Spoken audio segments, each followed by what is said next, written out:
Hello friend. मेरा नाम उसामा यासीन है और आज हम देखेंगे इस वीडियो में कि के मीन क्लस्टरिंग एल्गोरिथम है क्या और इसको हम एसके लर्न लाइब्रेरी के बगैर कैसे करते हैं, यानी स्क्रैच से कैसे करेंगे विदाउट इंपोर्ट एनी लाइब्रेरी।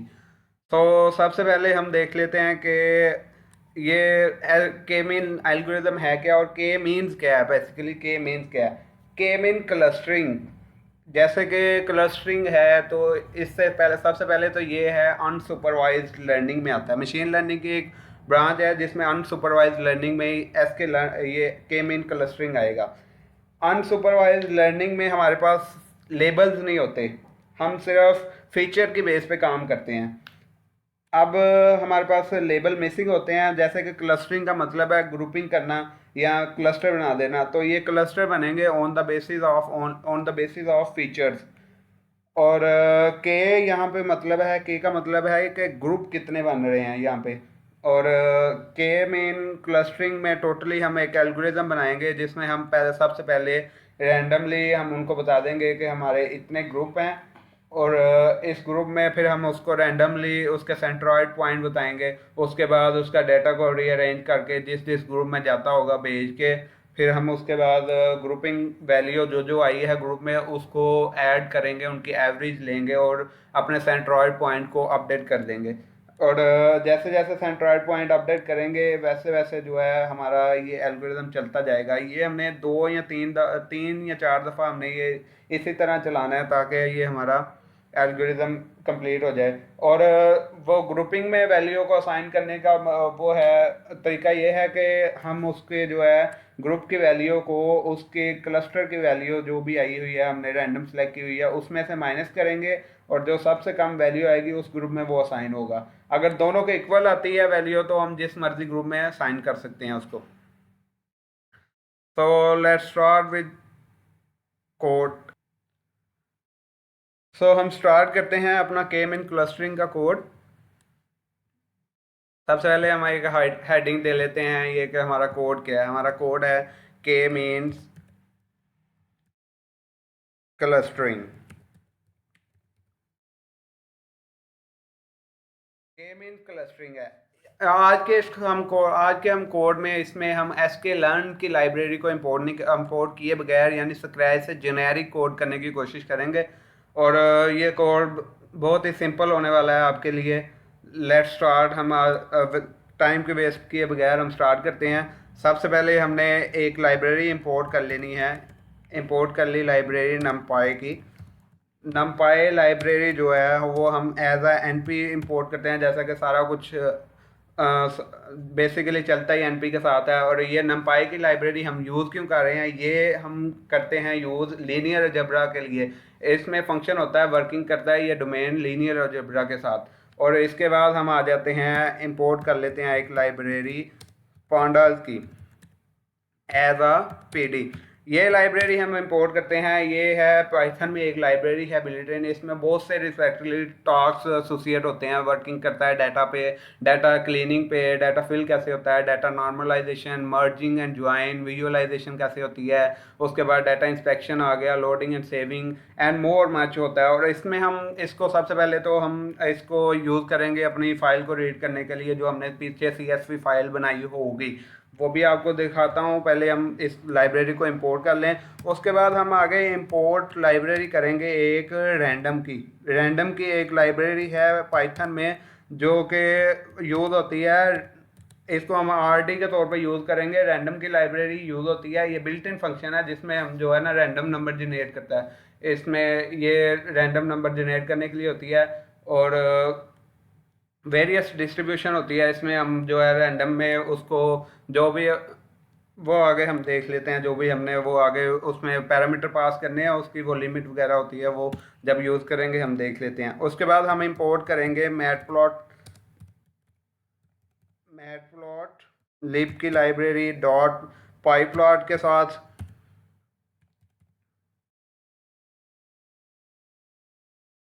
अ, मेरे ख्याल से भी रह गया मैटप्लॉट लिब डॉट पाईप्लॉट एज PLT। इसको हम पीएलटी के तौर पर इंपोर्ट करेंगे। और इसके बाद लास्ट थिंग रह गई है जो हमने इंपोर्ट करनी है, वो है हमारी मैथ की लाइब्रेरी। मैथ की लाइब्रेरी को हम इंपोर्ट करेंगे अपने मैथ की लाइब्रेरी से हम इंपोर्ट करेंगे स्क्वायर रूट के फंक्शन को। स्क्वायर रूट का एक बिल्ट इन फंक्शन है इसमें, वो हम यूज़ करेंगे इसको इंपोर्ट करने के लिए। इसके बाद मैं सबसे पहले आपको ले जाता हूँ डाटा का। एक हमने डाटा की एक फ़ाइल बनाई हुई है, उसके अंदर जाते हैं। आपको पहले डाटा दिखाते हैं डाटा में है क्या। ये डाटा है। डाटा जैसे कि CSV फाइल है, तो CSV फाइल में कॉमा सेपरेटेड होते हैं डाटा। तो हमने दो कॉलम रखे हुए हैं, दो कॉलम, दो रोज रखी हुई हैं। और इस रोज में इंटीजर वैल्यू है सारी। तो इस पे हमने केमिन क्लस्टरिंग करनी है। तो हम इसको केमिन क्लस्टरिंग के लिए सबसे पहले हम फाइल को रीड कर लेते हैं। फाइल को रीड करते हैं हम डाटा में। डाटा इक्वल टू हो गया हमारा, जैसा कि पांडास हमने इंपोर्ट किया है, ये डाटा रीड करने के लिए होगा read dot C S V file. आगे हमारा उसका फाइल का नेम आ गया डाटा डॉट CSV। और इसको हमने जो है हेडर के बगैर वो करना है read, header equal to none. जैसे ही हमने रीड किया, अब हम देख सकते हैं कि इसको एक दफ़ा सी आउट करके देख सकते हैं डाटा को। डाटा में आया क्या है, आया कि फ़ाइल रीड हुई है या नहीं हुई। जैसा कि आप देख सकते हैं कि फ़ाइल रीड हो चुकी है। और हमने हेडर को नन किया हुआ है और इसमें ये बिल्ट-इन वो 01 दे रहा हुआ है हो रहा है। तो लिहाजा सबसे पहले हम इसमें हेडर को सेट करते हैं कि हेडर का नेम क्या होगा। तो हेडर्स इक्वल टू हो गए हमारे, हम उनको दो नाम दे देते हैं कि पहले का नाम है x1 और दूसरे कॉलम का नाम है x2। ये दो कॉलम आ गए हमारे हेडर के। और हमने अब इसको डाटा को साइन कर देना है वो फाइल में। कॉलम कॉलम के स्पेलिंग, कॉलम को साइन कर दिया, कॉलम को साइन कर दिया हेडर्स। और इसके बाद अब हम डाटा देखते हैं आया कि कॉलम असाइन हुए।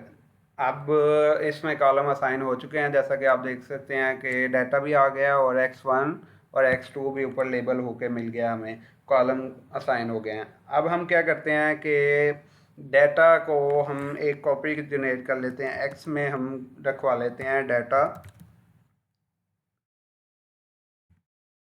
एक हमारा कॉलम है x1 और दूसरा कॉलम है हमारा x2।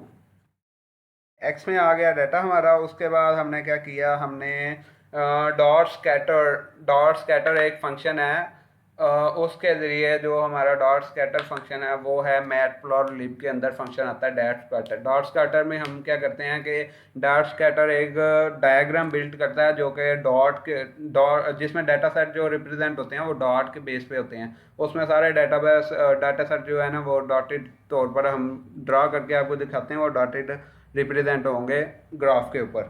तो सबसे पहले वो हम ड्रा कर लेते हैं। PLT मैटप्लॉटलिब को हमने PLT के तौर पर वो किया हुआ था। डॉट स्कैटर एक कीवर्ड है और इसमें हमने सबसे पहले x हमारा वो है वो डाटा सेट, और इसके साथ आ गया हमारा x1 और फिर x आ गया, फिर x2 और देन हमने इसको कलर बताना है। कलर कौन सा होता है इसमें, एक वो हम देते हैं इसको जो है ना कलर का बताना होता है। और इसको ETC जो भी एक दो और चीज़ें हैं वो हमें इधर ज़रूरत नहीं है लेता, हम इसको कलर बताते हैं। कलर हमने ले लिया, इससे ब्लू कलर है जी हमारा। उसके बाद आ गया जी, हम इसकी एक्स और वाई एक्सिस को भी लेबल कर लेते हैं ताकि हमें पता चल सकते हैं एक्स एक्सिस में क्या है और वाई एक्सिस में क्या है। तो P L T dot x label का पहले करना है हमने एक्स लेबल, और इसको हम लेबल कर लेते हैं एज अ लेंथ कह लेते हैं, एज अ लेंथ लेबल कर लिया। उसके बाद कर लिए हुए हैं। तो इसके बाद जो है हमने स्कैटर डॉट स्कैटर आपको बताया वो मैटप्लॉटलिब से हमने वो इंपोर्ट किया हुआ है। स्कैटर ग्राफ हमें शो करके देगा। इसके हमने लेबल दो बना लिए हैं। एक्स एक्सिस पे हम लेंथ रख रहे हैं, वाई एक्सिस पे हमने मीटर रख लिया है। और ये आप जो मर्ज़ी रख सकते हैं, ये कोई हार्ड एंड फास्ट रूल नहीं है, जो आपका दिल चाहे वो नेम रख सकते हैं। अब हम इसको शो करवा लेते हैं जी हमारा स्कैटर ग्राफ बना भी है कि नहीं। तो यहाँ पे कोई एरर आ गया है, इसको देख लेते हैं क्या एरर आया। PLT, ये PLT करना था, जो हमने PLT को एक कर दिया, ये वाला। ये स्कैटर ग्राफ हमारा बन गया है। ये स्कैटर ग्राफ जैसे आप देख सकते हैं कि ये स्कैटर ग्राफ डॉटेड शेप में आया है। जैसे मैंने आपको बताया कि डाटा सेट को डॉटेड डॉट में जो है ना हमें विजुअलाइज करवाएगा।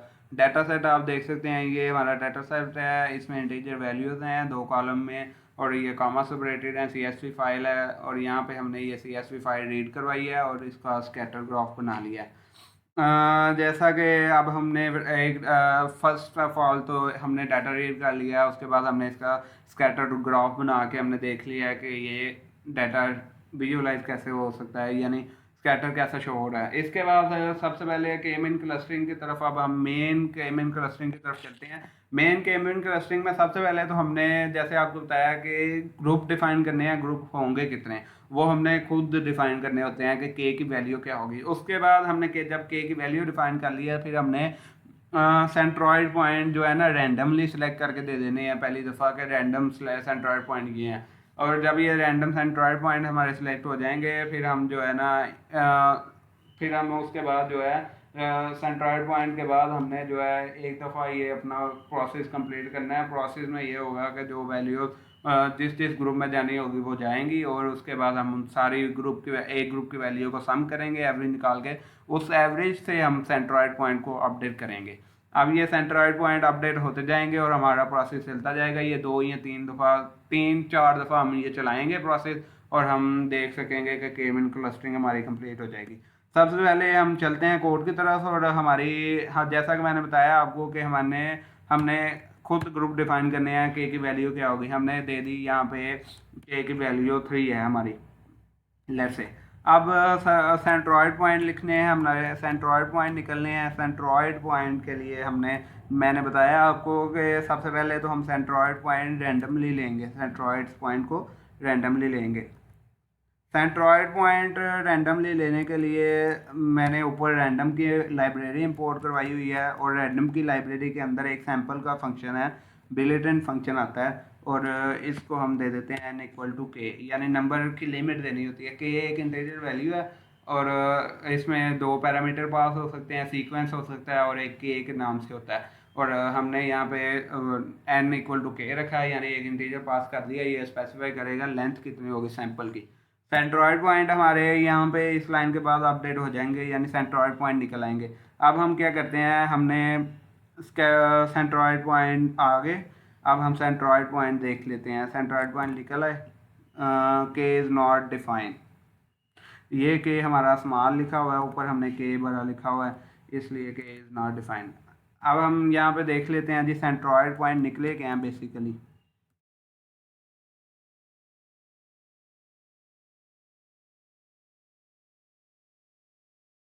जी ये हमारे सेंट्रॉइड पॉइंट निकले हैं जो रैंडमली सिलेक्ट होके आए हैं, ये सेंट्रॉइड पॉइंट है। अब इसको सेंट्रॉइड पॉइंट निकलने के बाद हम सेंट्रॉइड पॉइंट को अपने स्कैटर के ऊपर प्लॉट करके देखेंगे कि सेंट्रॉइड पॉइंट कहाँ पे एग्जिस्ट कर रहे हैं। तो उसको ग्राफ करने के लिए फिर हम डॉट स्कैटर के ऊपर जाएंगे, डॉट स्कैटर से हम अपना ग्राफ को प्लॉट करेंगे। सबसे पहले हमने simple dot scatter simple plot जो ऊपर हमने किया उसको प्लॉट करना है, dot scatter.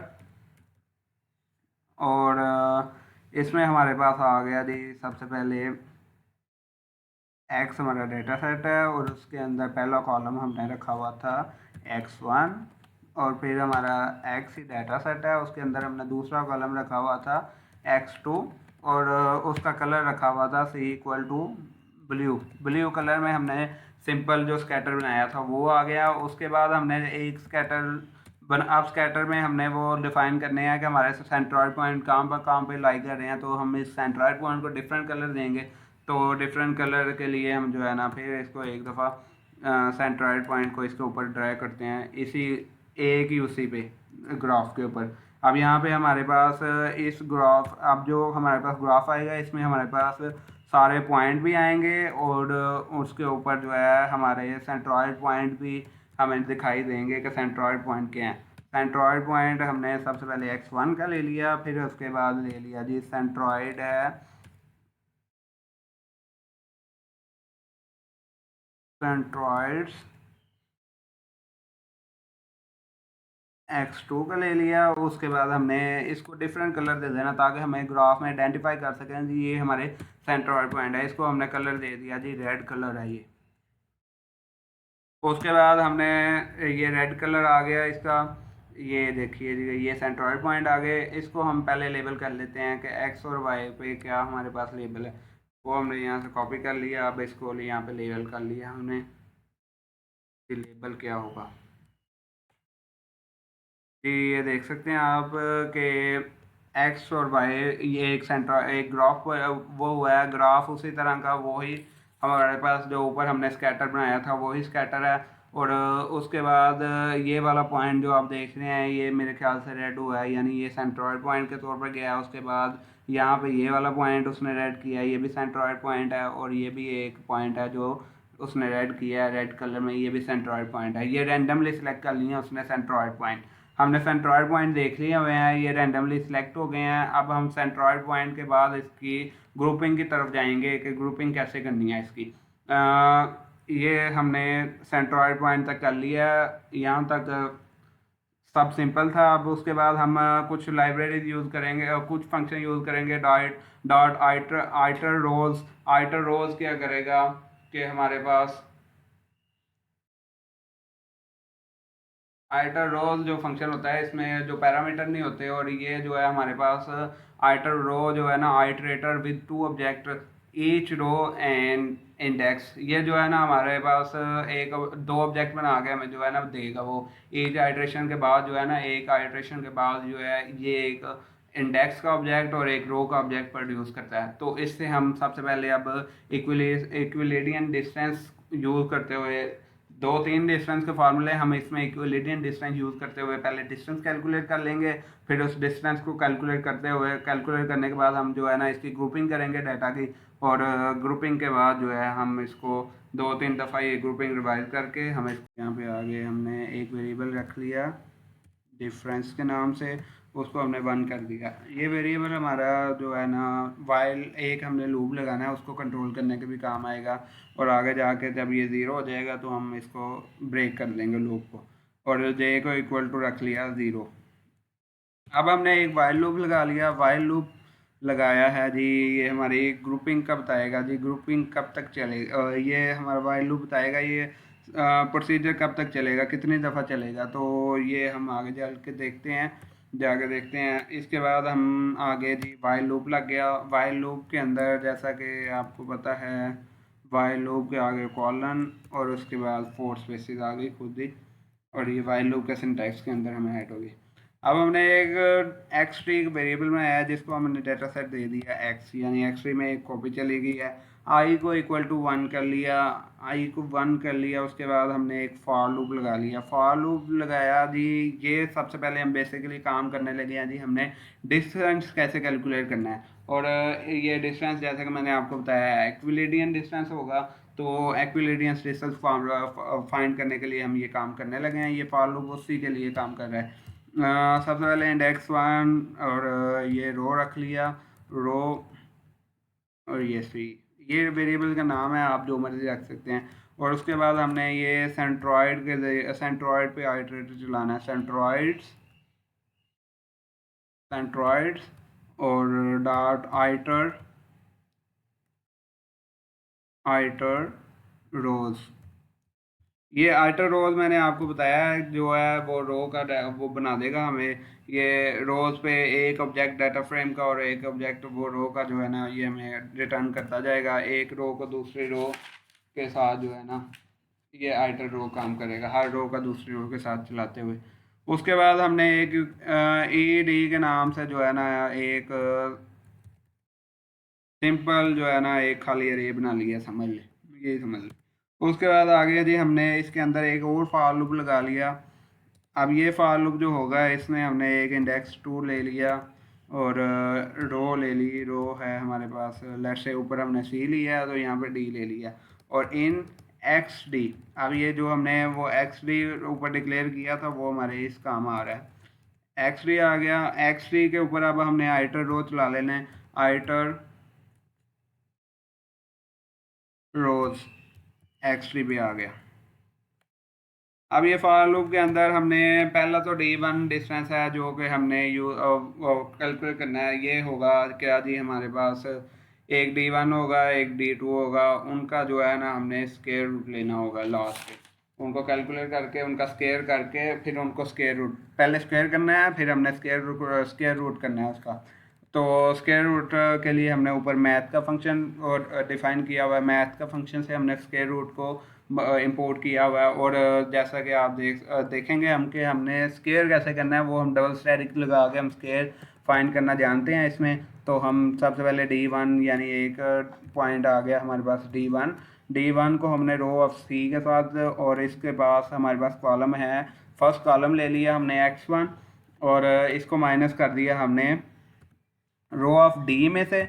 Row of D जो है वो सेकंड रो है और रो ऑफ डी में से माइनस कर दिया और इसको माइनस किया हमने x2 से यानी सेकंड कॉलम से माइनस किया। अब हुआ क्या जी, डी इक्वल टू हो गया हमारा रो ऑफ सी जो हमने सेंट्रॉइड आइटरेटर पे एक फॉर लूप चलाया था वहाँ से रो ऑफ सी आ गया। और ये फॉर लूप उसकी रेंज जब तक उसमें सेंट्रॉइड आइटरेटर में रहेगा रो ऑफ सी तब तक ये चलता जाएगा। और उसको माइनस कर दिया रो ऑफ डी और रो ऑफ डी हमने x2 ले लिया यानी सेकंड कॉलम ले लिया। और इसके बाद हम जैसे जानते हैं इसका स्क्वायर कैसे करना है तो हम डबल स्टेरिक 2 लगाते होते हैं स्क्वायर करने के लिए। इसी तरह हमने D2 ले लिया, जल्दी से D2 ले लेते हैं और इसको भी रो ऑफ सी जो हमने लिया हुआ है उसको जो है ना रो ऑफ सी आ गया और इसको सबसे पहले हम x2 यानी दोनों कॉलम x2 ही रहेंगे इसमें और इसको माइनस कर देंगे रो ऑफ सी के x2 से माइनस रो ऑफ डी के x2 से। तो रो ऑफ डी के x2 से हमने इसको माइनस कर दिया और इसका भी हमने ले लिया स्क्वायर। अब ये हमारे पास D1 और D2 आ गया। अब D1 और D2 आ गया, फाइनली हमने एक डिस्टेंस कैलकुलेट करना है। डिस्टेंस कैलकुलेट करने के लिए सबसे पहले जो है ना इसका स्क्वायर रूट लेना पड़ेगा। जैसा कि उसका एक्विलिडियन का फार्मूला के मुताबिक हम इसका स्क्वायर रूट ले लेंगे। D1 और D2 को प्लस करके उसका स्क्वायर रूट ले लेंगे। स्क्वायर रूट का फंक्शन हमने ऊपर इंपोर्ट किया हुआ है तो हम स्क्वायर रूट का फंक्शन वैसे लिखेंगे और इसमें D1 प्लस D2 दे देंगे। ये जी हमारे पास इसका स्क्वायर रूट का फंक्शन आ गया। ये स्क्वायर रूट का फंक्शन डी हमें कैलकुलेट करके देगा। अब हमें ये डिस्टेंस मिल गया। अब ये डिस्टेंस को हमने ई डी यानी जो हमने वो एक अरे बनाई हुई है सिंपल वो बनाया हुआ उसमें अपेंड के साथ हमने जो है ना उसमें रखवा देना है। ये डी उसमें चला गया ई डी में।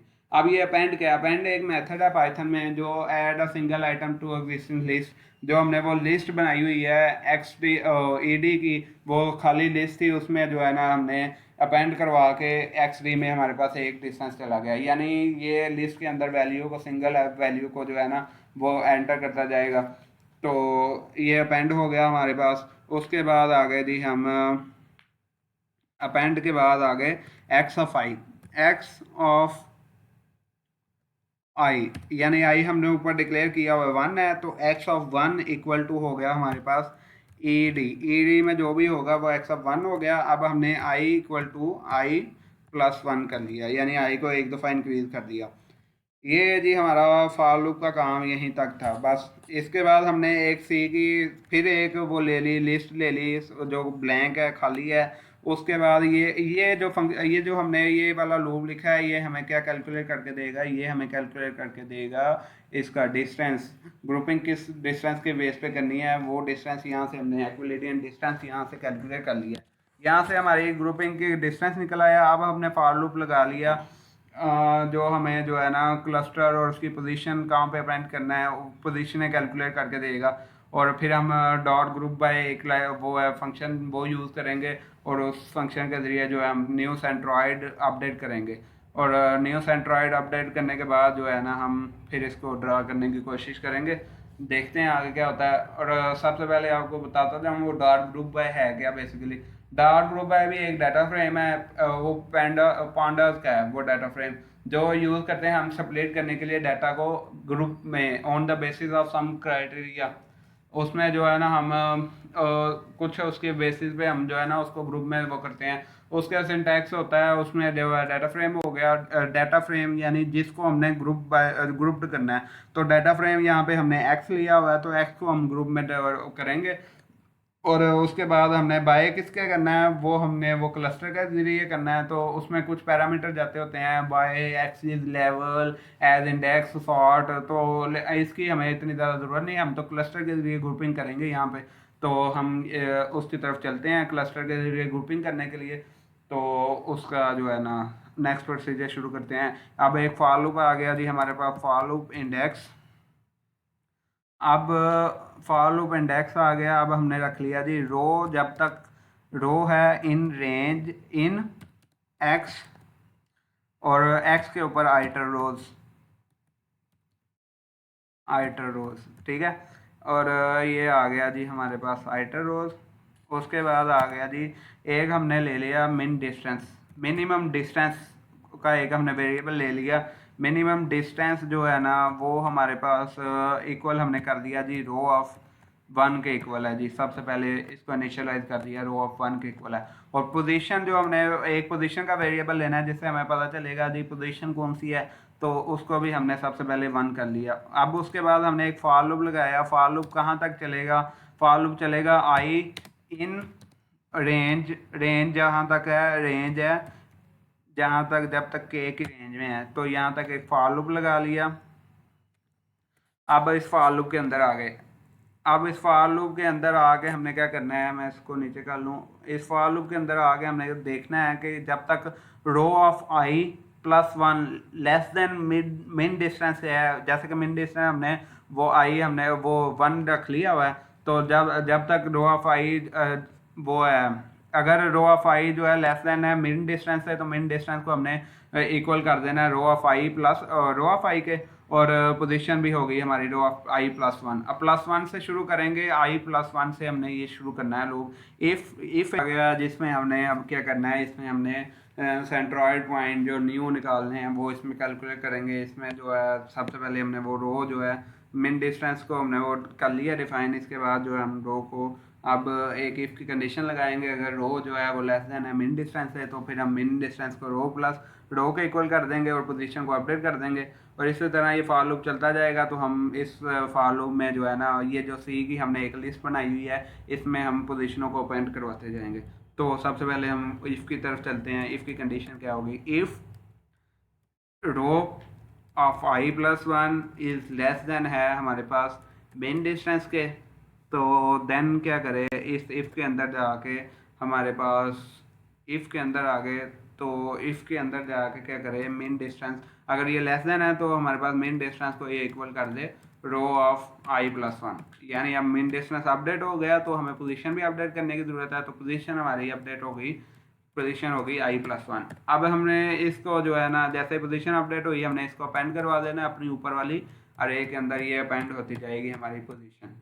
अब जब ये फॉर लूप चल जाएगा पूरा, इसके बाद जो है ना हमने क्या करना है कि अपना डाटा फ्रेम ले लिया हमने जो एक्स लिया हुआ है, और उसमें जो है ना क्लस्टर के साथ ये हमने ये रख लिया, क्लस्टर का एक वेरिएबल रख लिया और उसमें हमने इसको इक्वल कर दिया ये अपनी ये वाली लिस्ट के इक्वल। अब उसके बाद हमने न्यू सेंट्रॉइड पॉइंट कैसे कैलकुलेट करनी है वो तरीका है। न्यू सेंट्रॉइड पॉइंट वो निकल आए हैं, उसको हमने ग्रुप बाई के जरिए जो है ना वो निकाल के मीन उनका वो निकाल के, तो मीन निकाल के हम जो है ना न्यू सेंट्रॉइड पॉइंट निकल आएंगे। अब न्यू सेंट्रॉइड पॉइंट निकलते हैं तो निकालने के लिए हम चलते हैं जी, हमने एक वेरिएबल डिक्लेयर कर लिया, पहले सेंट्रॉइड था, अब न्यू सेंट्रॉइड न्यू कर लेते हैं। अब सेंट्रॉइड न्यू एक वेरिएबल आ गया, सेंट्रॉइड न्यू एक वेरिएबल आ गया जी जो हमारे पास इक्वल टू होगा एक्स। जो हमारे पास डाटा फ्रेम है उसको ग्रुप बाय करना है हमने। ग्रुप बाय किसके साथ करना है जी, हमारे पास उसको ग्रुप बाय करेंगे सबसे पहले तो हमने क्लस्टर के सवाल करना है जी। हमारे पास क्लस्टरिंग के बेस पे, क्लस्ट के बेस पे होगा क्लस्ट। और उसके बाद इसका हमने ले लिया मीन, जैसे कि आपको बताया था कि वो सारे सम करके हमने एवरेज लेनी होती है। उसके बाद हमने इसको दे दिए कॉलम नेम दे दिए। कॉलम पहले हमने दे दिया इसको x2 और उसके बाद दे दिया x1। ये दो हमारे कॉलम नेम है, ये इसको हमने दे दिए। उसके बाद हमने देखना जी ये सब कुछ अभी इफ़ के अंदर ही हो रहा है। इफ़ जे जो हमने ऊपर रखा हुआ था वो 0 0 रखा हुआ था, तो हमने जे को देख लिया, जे इक्वल टू 0 है तो डिफरेंस को जो है ना ये कर दे हमारा 1 कर दे, और जे को ये है जे को प्लस कर दे 1 टाइम, 1 टाइम जे प्लस हो जाएगा हमारा यहाँ पे।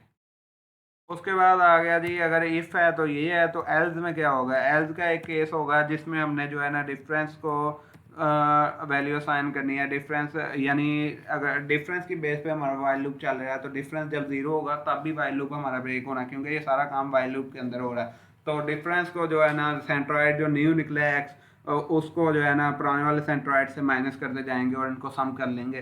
तो जहाँ पे डिफरेंस 0 आ गया वहाँ पे ये हमारा लूप ब्रेक हो जाएगा, और उसके बाद हमने सेंट्रॉइड पुराने वाले को अपडेट करके ग्रुप बना लेने हैं, सिंपल। अब डिफरेंस इक्वल टू हो गया हमारे पास। अब हमारे पास है पहले वाले न्यू वाले सेंट्रॉइड ले लिया, सेंट्रॉइड न्यू, और इसके साथ एक दफ़ा हमने पहले ले लिया x2 और इसको माइनस करना है जी हमने पुराने वाले सेंट्रॉइड के x2 से। तो सेंट्रॉइड्स पुराने वाला जो है हमारा है वो भी है x2, ठीक है। सेंट्रॉइड यानी सर न्यू सेंट्रॉइड x2 से माइनस कर दिया सेंट्रॉइड x2। तो सेंट्रॉइड x2 जब ये वाला माइनस किया तो इसका सारे का हमने ले लिया जी डॉट सम कर लिया। डॉट सम भी हमारे पास एक फंक्शन है जो सम करके रिटर्न करता है। इसको प्लस किस में करना है, इसको प्लस करना है हमने फिर एक दफ़ा ये जो है ना, अब x1 का हम ये करेंगे यही प्रोसीजर, तो इसमें प्लस कर देंगे x1। ये हो गया हमारे पास ये। तो सेंट्रॉइड न्यू जो है वो x1 का, तो पुराना सेंट्रॉइड x1 का। अब ये जी हमारे पास डिफरेंस की वो आ गई। अब हम देख लेते हैं प्रिंट करके डिफरेंस आया कि जब 0 होता है तभी ब्रेक होता है कि पहले ब्रेक हो जाता है लूप। तो इसको देख लिया हमने डिफरेंस डॉट सम, इसको प्रिंट करवा लिया। अब इसके बाद हमने क्या करना है जी, हमने इसके बाद करना है सेंट्रॉइड की ग्रुपिंग करनी है, न्यू सेंट्रॉइड। पुराने वाले सेंट्रॉइड को अपडेट कैसे करना है हमने वो कर लिया। हमने अपडेट करना है पुराने वाले सेंट्रॉइड को, सेंट्रॉइड्स पुराने वाला सेंट्रॉइड अपडेट होगा जी। इसको हमने कंडीशन से बाहर ले आए, एल्स की कंडीशन से बाहर आके हमने डाटा फ्रेम लिया, जो डाटा सेट है या डाटा फ्रेम है उसको ग्रुप बाय किया। फिर हमने ग्रुप बाय किसके, वही क्लस्टर, वही हमारे पास आ गया जी क्लस्टर के, जो हमने क्लस्ट वेरिएबल लिया हुआ है। क्लस्ट वेरिएबल के साथ हमने इसको ग्रुप बाय किया, डॉट मीन किया, जो हमने सबको सम करके एवरेज निकाल के अपने वो करते थे, सेंट्रॉइड को अपडेट करते थे। तो सबसे अब इसमें पहले x2 आ गया जो हमने ऊपर रखा हुआ है उसी तरह, और फिर आ गया जी x1 हमारे पास। तो ये हमारे सेंट्रॉइड पॉइंट अपडेट हो गए, और ये प्रोसीजर 2 3 दफ़ा जितने दफ़ा चला है कि जितनी दफ़ा है उतनी दफ़ा चल के सेंट्रॉइड पॉइंट अपडेट कर देगा। अब इसमें आ गया जी एरर, वो एरर देख लेते हैं, एक्स इज़ अनडिफाइंड। ये हमारा सिस्टम जो है वो रीस्टार्ट हुआ है, तो लिहाजा सबसे पहले इसको रन कर लेते हैं। सबको रन कर लिया जी, ये भी रन कर लिया, ये भी रन कर लिया, ये भी रन कर लिया। ये हमारे पास पहले वाला प्लॉट आ गया। उसके बाद इसको रन करेंगे। अब ये एक्स जो है वो डिफाइन होगा।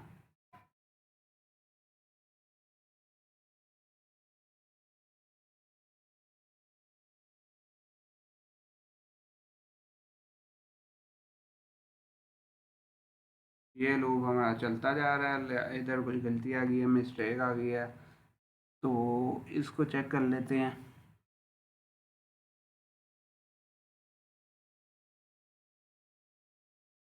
पहले तो इसको स्टॉप करते हैं।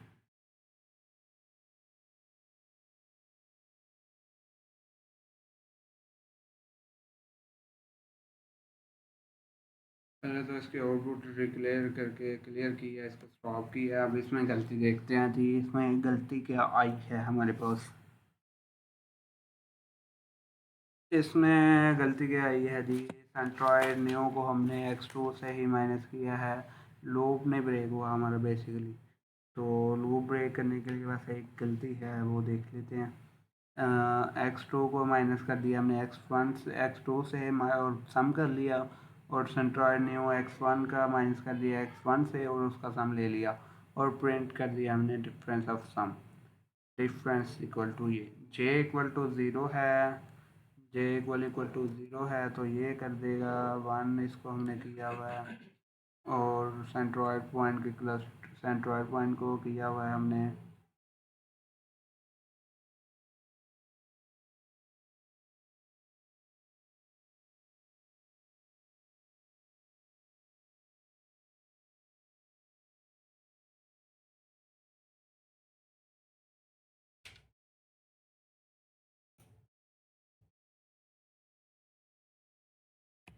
इसको सिंगल इन्वर्टेड कोमा में करके देख लेते हैं।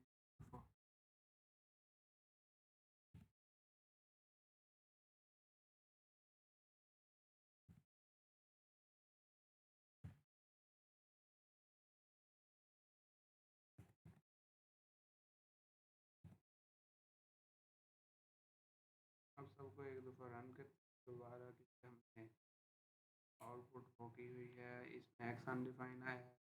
यहाँ से रन करना शुरू करते हैं। अब सबको एक एक दफ़ा दोबारा रन कर लिया सारे प्रोग्राम को। अब इसकी बारी आई। अब ये देखें जी, ये ज़ीरो पे आ गई है हमारा जो है ना, 4 दफ़ा ये लूप चला है। तो माइनस में वैल्यू आई है, जैसे ही वो ज़ीरो आया तो हमारा लूप ब्रेक कर गया।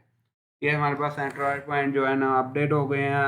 अब सिंपल काम रह गया जी, हमने ग्राफ को बस जो है ना ग्राफ पे हमने इसको प्लॉट करना है। तो सबसे पहले हम पहले 3 कलर डिफाइन कर लेते हैं।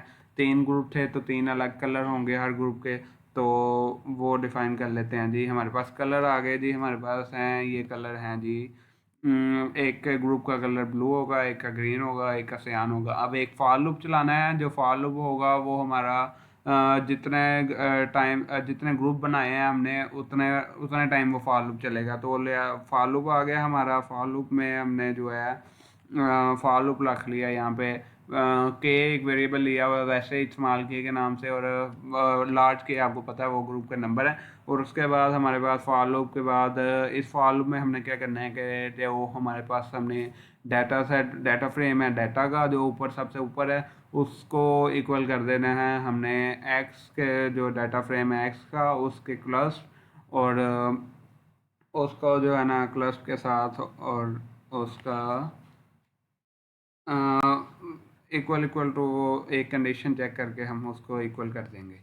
ये आ गया जी हमारे पास डाटा का क्लस्टर। और जो हमने ऊपर क्लस्टर के यानी क्लस्ट उसकी एब्रीवेशन रखी हुई थी उसके इक्वल कर दिया। अब हमने इसमें जो है स्कैटर ग्राफ ड्रा करना है जो 3 ग्रुप को बस ड्रा करेगा। 3 डिफरेंट कलर के ग्रुप को ड्रा करेगा। तो उसके लिए PLT डॉट स्कैटर और फिर वो डाटा x1 का, फिर डाटा x2 का, और फिर उसमें कलर हमने रख देने हैं। तो ये वो चीज़ आ गई हमारे पास जो हमने वो रखा हुआ है स्कैटर, डाटा x1 का, डाटा x2 का, और फिर कलर आ गए।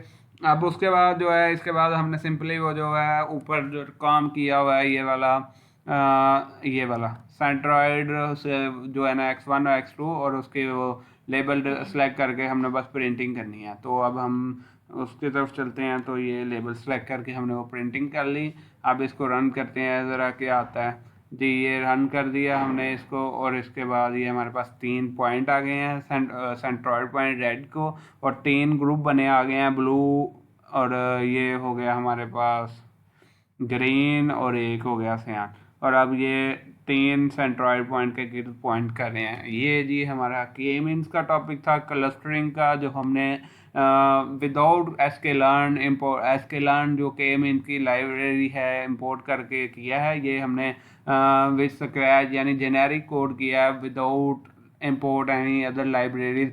ओनली हमने डाटा विजुअलाइजेशन के लिए तो एक लाइब्रेरी इंपोर्ट किया और एक रीड करने के लिए रैंडम जो हमने वो किया हुआ है। और उसके बाद एक मैथ का फंक्शन इंपोर्ट किया हुआ है। और सिंपल सबसे पहले हमने फाइल को रीड किया, उसके बाद उसके हेडर को सेट किया। उसके बाद हमने क्या किया कि सिंपल उसको प्लॉट कर दिया, उसको ग्राफ को स्कैटर के ज़रिए प्लॉट कर दिया। फिर हमने सैम्पल रैंडम का वो इंपोर्ट की हुई थी लाइब्रेरी, सैम्पल लगा के हमने जो है ना सिर्फ सैम्पल उसके सिलेक्ट कर लिए रैंडमली। अब उसके बाद ये क्या किया हमने, वो सैम्पल जो है ना वो जो सिलेक्ट किए हैं रैंडमली उनको प्लॉट करवा दिया ग्राफ के ऊपर। पहले एक ग्राफ वैसे प्लॉट कर दिया, अब जो जो सैम्पल थे वो वाले वो सेंट्रॉइड पॉइंट के तौर पे हमने जो है ना वो उस पर ग्राफ करवा दिया। फिर उसके बाद हमने वाइल के अंदर आके लूप लगा के हमने डिस्टेंस उसका फाइंड किया और उसको अपेंड करते गए ईडी की लिस्ट में।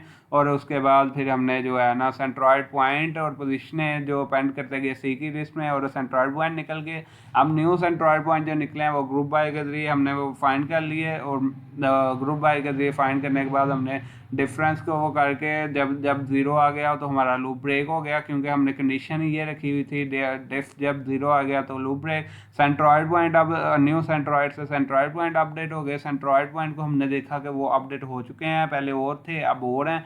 उसके बाद हमने तीन कलर लिए क्योंकि तीन तरह के ग्रुप बनाए, तीन ग्रुप बनाए हुए हैं। उसके बाद हमने डाटा में वो सारा कुछ अपडेशन स्टोर करवा के और उसके बाद डाटा से हमने वो पहले एक ग्रुप के प्लॉट करवाए, फिर उसके बाद हमने सेंट्रॉइड पॉइंट उनके ऊपर प्लॉट करवा लिया।